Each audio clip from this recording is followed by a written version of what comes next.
Good morning. It's October 3rd, and this is To My Liberal Friends. The Democratic Party right now is at a crossroads. Which direction it takes could determine the future of it being a viable party going forward. The party is divided between the traditional Democrats and the progressive wing of the party.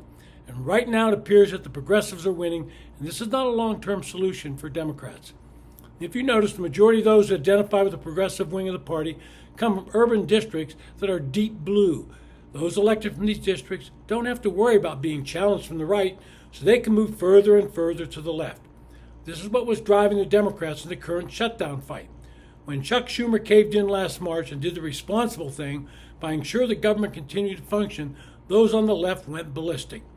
They began to demand that he be replaced and that Democrats fight each other in every Trump proposal, even those that many within the party thought had merit.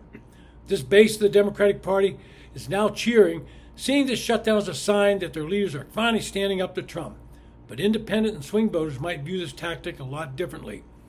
September 27th, New York Times Siena poll found that 65% of voters surveyed agree with the statement, quote, Democrats should not shut down the government even if their demands are not met, end quote. The net result of the shutdown will probably be to weaken further the public's perceptions of the Democratic Party, which is already in the tank. The shutdown isn't the only area where Democrats have messaging problems. Crime is another, especially when the issue gets tangled up with Mr. Trump's effort to round up criminal aliens. After the Trump administration announced it's sending more immigration and customs enforcement agents to Chicago, and that the president might call out the National Guard because of lawlessness there, Governor J.B. Pritzker slammed the president and his allies for, quote, sowing fear and intimidation and division among Americans, and attempts at consolidating power in Donald Trump's hands. Not to be outdone, Chicago Mayor Brandon Johnson denounced the America's, quote, addiction to putting criminals in jail. We cannot, he said, incarcerate our way out of violence. Messrs. Pritzker and Johnson reinforced one of their party's most persistent and damaging weaknesses. They're perceived as soft on crime and tolerant of criminal behavior. There are some Democratic leaders keenly aware of the lack of public support for their party on these points, and they're trying a different tack. The U.S. Conference of Mayors is a nonpartisan group, but I think we all understand that the mayors of the larger cities in the country are overwhelmingly Democrats. When those mayors were surveyed, it was found that 60% of them now label juvenile crime as either serious or very serious. They're not supporting the president sending National Guard troops, but 75% of them backed increased federal support for drug trafficking, investigating high-level crimes, and tracing guns. 58 of 60 mayors urged Washington to help purchase police technology and other equipment. So much for defunding the police that the left wants. Some of these Democrat mayors are starting to take notice of the problems the progressives in the party have created with their soft-on-crime approach. After taking office in January, San Francisco Mayor Daniel Lurie, a Democrat, closed open-air drug markets and instructed police to round up dealers. His approval rating was 73% in a July poll.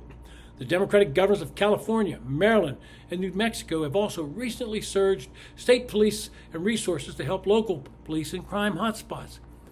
Another issue that these mayors are struggling with is the party's approach to illegal immigration and the administration's pursuit of deporting those with criminal records.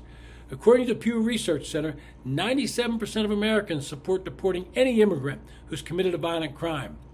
Roughly one-third of U.S. adults say all immigrants living in the country illegally should be deported. That's not going to happen. While 16% say none should be deported. About half, 51%, say at least some should face deportation. That's probably where the bulk of the problem is. But if you listen to those on the progressive side of the Democratic Party, they continue to adhere to a no deportation policy and offer their cities and states as sanctuaries. They prohibit their law enforcement agencies from cooperating with ICE. They don't get it that they're on the losing side of this issue politically. The same could be said on the issue of biological males participating in women's sports. An overwhelming majority oppose this, and yet the progressives within the Democratic Party try to defend it. When I say an overwhelming majority, I am saying just over 80%. But I have to assume that these Democrats are tone deaf on this issue.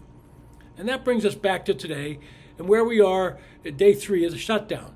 Democrats are barraging the media with their message about Obamacare subsidies going away, and that will lead to increased premiums. They claim they're not funding health care to illegal immigrants, but that's just an argument about shuffling money around. If an illegal immigrant shows up at a hospital, they have to treat them, no matter the cost, and so the states just moves money around to cover the cost. But being honest, Money they get for legitimate Obamacare users is coming from state coffers. Finally, Republicans have said they're willing to negotiate restoring some of these funds, and there are Republican votes to do so. But John Thune correctly wants to do this under the correct appropriations bill. Democrats know this, but are trying to score political points at the expense of keeping the government open and functioning. In the end, they will have to cave eventually, and the American public should demand that Congress get back to regular order and do away with the necessity of passing these continuing resolutions. This has been To My Liberal Friends. Thanks for listening.